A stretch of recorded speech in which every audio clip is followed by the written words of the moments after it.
I was 57 when I died, and I thought I knew God. My name is David Rosenfeld, Rabbi David Rosenfeld.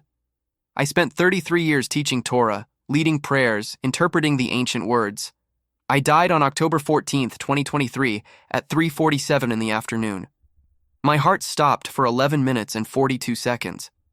And in that brief eternity between heaven and earth, I met the one name I was never supposed to speak. Before we continue, close your eyes and whisper the word light. If you feel something move inside your chest, stay. Because what I'm about to tell you isn't theology, it's testimony. And the light still speaks, even to those who've spent a lifetime looking the other way. I remember the taste of honey cake that morning. My wife, Miriam, had baked it for Shabbat. The kitchen smelled of cinnamon and rising dough. Sunlight poured through the window above the sink, golden and thick, like it was trying to tell me something. I didn't listen. I was thinking about my sermon, about the congregation, about the weight I'd been carrying in my chest for months. I thought it was spiritual, existential, the burden of leading a community through uncertain times. I didn't know it was my heart, slowly closing like a fist. The synagogue was quiet that afternoon. Everyone had gone home. I sat alone in my study, surrounded by books older than my grandfather. The smell of old paper and candle wax, the hum of the building settling into silence. I was preparing for evening prayers when the pain began. Not sharp, not sudden, just a heaviness that spread across my chest like spilled ink. I stood up. The room tilted. I reached for the desk. My fingers brushed the edge of the Talmud I'd been reading, and then the floor rose up to meet me, or I fell toward it. I'm still not sure which. There was a sound, like wind through a narrow canyon, and then silence. Not the absence of sound, but the presence of something older than sound. I opened my eyes, but I wasn't in my study anymore. I was standing in a place that had no walls, no ceiling, no floor, just light, endless light. Not the light of the sun, not the light of candles. This was the light that existed before light had a name. And I knew, in that moment, that I was dead. My body was somewhere behind me, crumpled on the carpet. But I was here, weightless, breathless, suspended between two worlds. I should have been afraid. I'd spent my entire life preparing for this moment, teaching others how to face it with dignity and faith. But all I felt was confusion, because nothing looked the way I thought it would.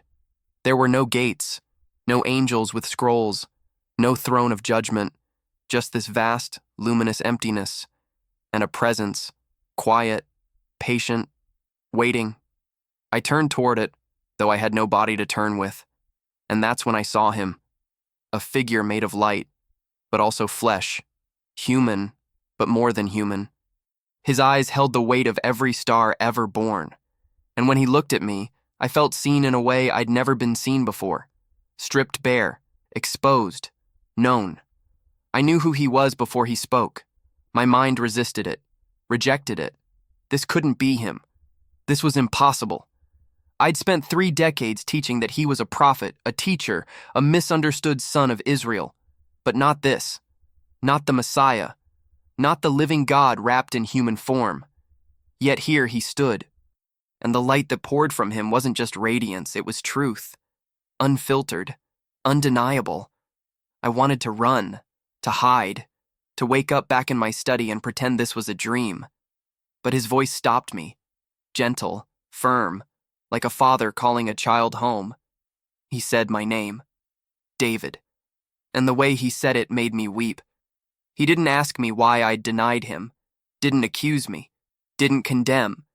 He just stood there, radiating a love so fierce it hurt.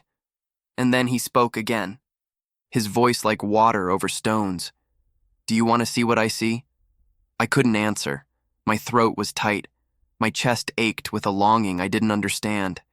He reached out, his hand, not to grab me, not to pull me, just an invitation, an offer. And without thinking, I took it.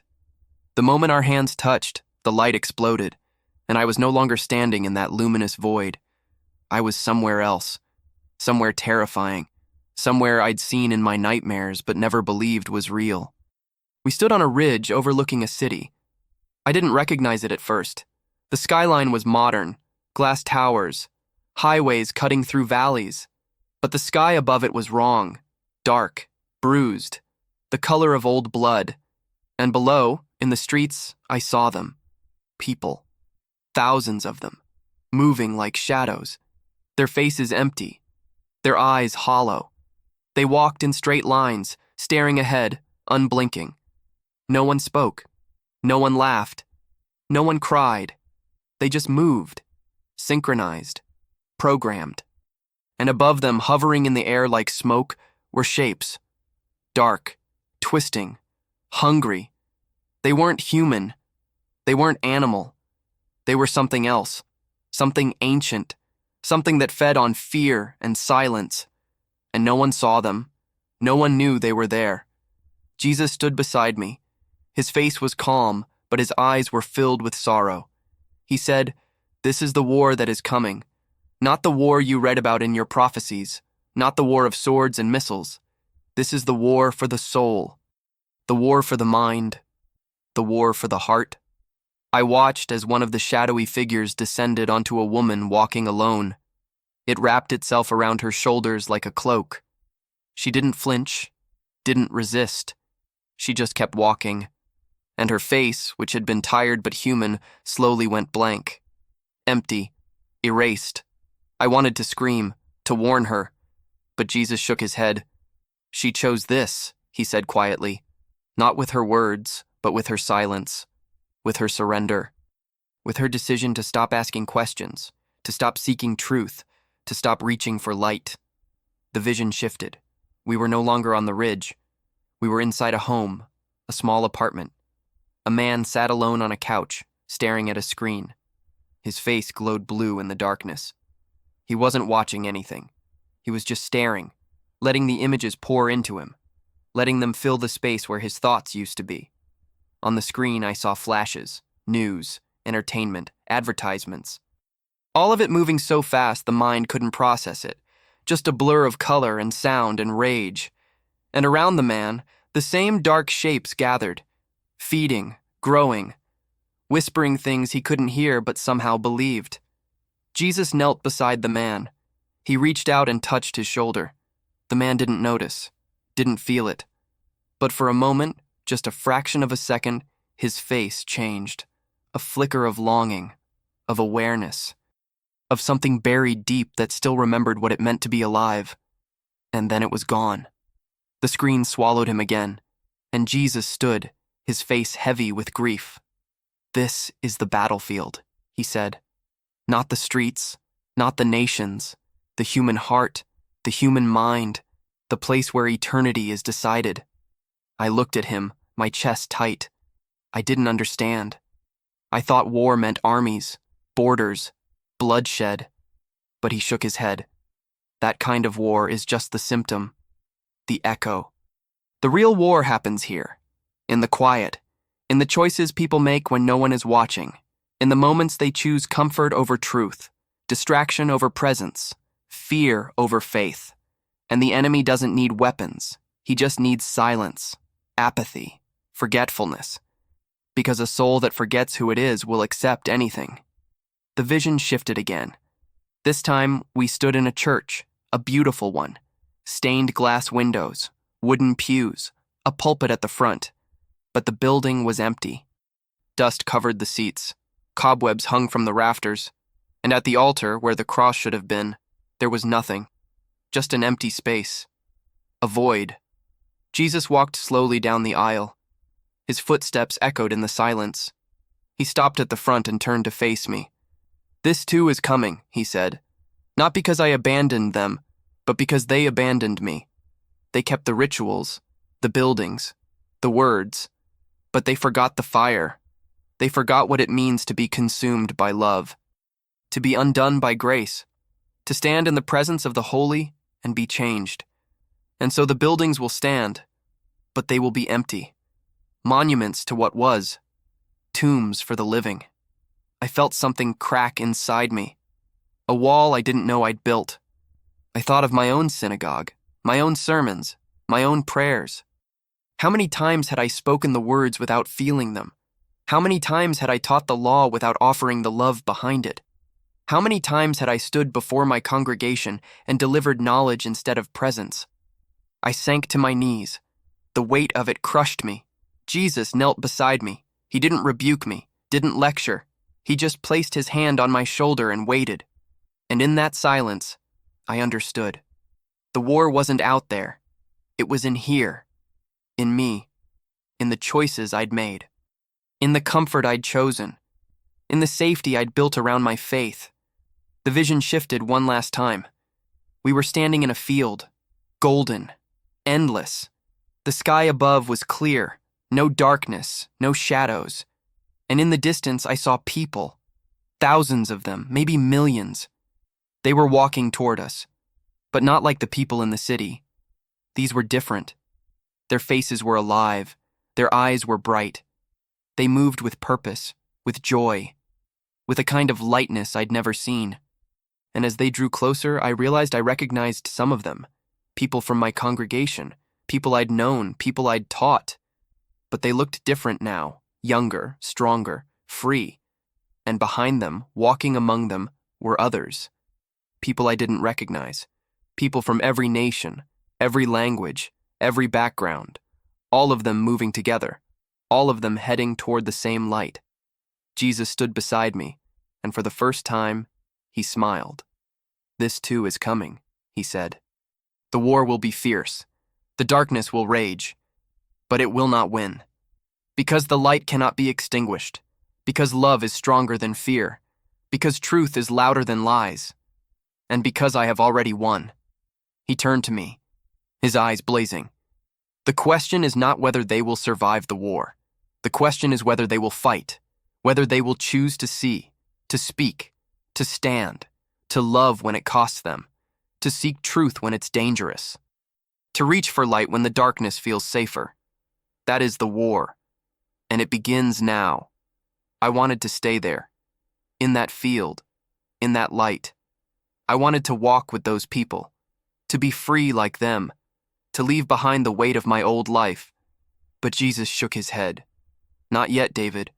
Your time is not finished. I have work for you still." I looked at him, confused. What work? I'm just a rabbi, just a teacher, just one man. He smiled again, and that smile held the weight of galaxies. One voice speaking truth in a world of lies is enough to start a fire. One heart choosing love in a sea of hatred is enough to turn the tide. One soul standing in the light is enough to remind others that the light still exists. Go back. Tell them what you've seen. Tell them the war is coming. But tell them also that they are not alone, that I am with them, that I have never left, that I am calling them home. The field dissolved, the light faded, and suddenly I was falling. Backwards. Downwards. Into darkness, into weight, into flesh. I gasped, my chest burned, my lungs screamed for air. I heard voices, distant, frantic. Someone was pressing on my chest, hard, rhythmic. I opened my eyes, blinding fluorescent lights, white ceiling tiles, the smell of antiseptic and fear. I was in an ambulance. A paramedic leaned over me, his face pale with relief. "Welcome back," he said. "You were gone for a while." I wanted to tell him, to explain, to say that I hadn't been gone. I'd been more present than I'd ever been. But the words wouldn't come. My throat was raw, my body was exhausted. So I just closed my eyes and wept. The hospital kept me for 3 days. Tests, monitors, doctors asking questions I didn't know how to answer. Miriam sat beside my bed, holding my hand, her eyes red from crying. She thought I'd had a heart attack. Technically, I had. But that wasn't what happened. What happened was I died. And I met the one I'd spent my life teaching others not to believe in. And he showed me the war that is coming. Not a war of nations. Not a war of religions. But a war for the soul. A war for truth. A war for light. And when I finally went home, when I sat in my study surrounded by my books and my prayers and my certainty, I knew I couldn't go back to who I was. I couldn't pretend I hadn't seen what I'd seen. I couldn't teach the same sermons. preach the same safety, offer the same comfortable distance. The first Shabbat after I came home, I stood before my congregation. They expected the usual, a teaching on the Torah portion, a word of encouragement, a prayer for peace. But I couldn't do it. I stood there, silent, for what felt like an eternity. And then I told them the truth. I told them I died. I told them I met Jesus. I told them he showed me the war that is coming. I told them we've been living in rituals while the world burns, that we've been teaching words while forgetting the fire, that we've been safe while souls are drowning. Some of them wept. Some of them walked out. Some of them stared at me like I'd lost my mind. Maybe I had, or maybe I'd finally found it. I don't lead that congregation anymore. I couldn't. Not after what I'd seen, not after what I knew, but I still teach. I still speak. I still tell the story. Because Jesus was right. One voice speaking truth in a world of lies is enough to start a fire. And I've watched that fire spread. I've watched people wake up. I've watched them ask questions they were afraid to ask. I've watched them reach for light they didn't know they were allowed to touch. And I've watched the darkness rage. Because the enemy knows. He knows the war is here. He knows the battle is fierce. He knows that every soul that chooses truth is a soul he loses forever. So I'll say it again. The war is coming. Not someday. Not in some distant future. Now. Today. In your heart. In your mind. In the choices you make when no one is watching. In the moments you choose comfort or courage. Distraction or presence. Fear or faith. The enemy doesn't need weapons. He just needs your silence. Your apathy, your forgetfulness. But the light is still here, still speaking, still calling, still reaching out his hand, and all he asks is that you take it, that you see, that you choose, that you fight, not with swords, not with hatred, but with love, with truth, with the fierce, unrelenting light that no darkness can swallow. For a moment, I stood between heaven and earth, and I understood both.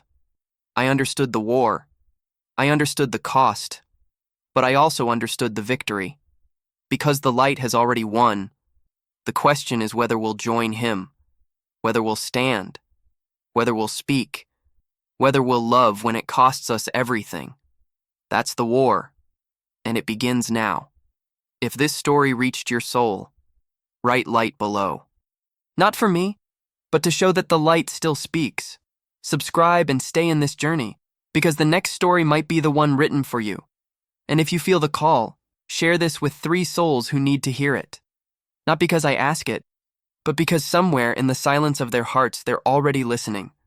The war is here, but so is the light, and the light never loses.